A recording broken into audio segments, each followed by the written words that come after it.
திருவள்ளூர் மாவட்டம் கும்மிடிப்பூண்டியில் ஆக்கிரமிப்பை அகற்ற எதிர்ப்பு தெரிவித்து வீட்டின் உரிமையாளர் தீக்குளித்த சம்பவம் பரபரப்பை ஏற்படுத்தியுள்ளது.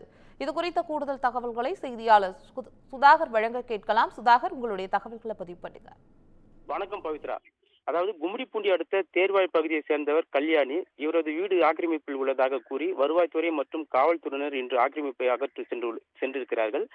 அப்போது கல்யாணியின் மகன் ராஜ்குமார் ஆக்கிரமிப்பை அகற்ற எதிர்ப்பு தெரிவித்து அதிகாரிகளுடன் வாக்குவாதத்தில் ஈடுபட்டதால் அங்கு பரபரப்பு ஏற்பட்டிருக்கிறது.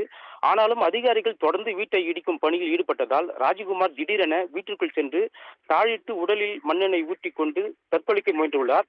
இதனை கண்டு அதிர்ச்சி அடைந்த காவல்துறையினர் வீட்டின் கதவை உடைத்து ராஜ்குமாரை மீட்கும் பணியில் ஈடுபட்டனர். அப்போது ராஜ்குமார் உடலில் தீ பற்றியவாறு அலறடித்தபடி இருந்து வீட்டின் வெளியே ஓடி வந்திருக்கிறார். உடனடியாக காவல்துறையினர் உடலை பற்றி எறிந்த தீயை அணைத்து கும்மிடிப்பூண்டி அரசு மருத்துவமனைக்கு கொண்டு சென்றிருக்கிறார்கள். அங்கு அவருக்கு முதல் உதவி அளிக்கப்பட்டிருக்கிறது. ஆனாலும் அவருக்கு 50% தீ காயங்கள் ஏற்பட்டதால் மேல் சிகிச்சைக்காக சென்னை ஸ்டான்லி அரசு மருத்துவமனைக்கு அனுப்பி வைத்திருக்கிறார்கள். ஆக்கிரமிப்பை அகற்றி எதிர்ப்பு தெரிவித்து வீட்டின் உரிமையாளர் தீக்குளித்து எரிந்த சம்பவம் தற்போது அந்த பகுதியில் பெரும் பரபரப்பு ஏற்பட்டிருக்கிறது. பவித்ரா, உங்களுடைய தற்போதைய தகவலுக்கு நன்றி சுதாகர்.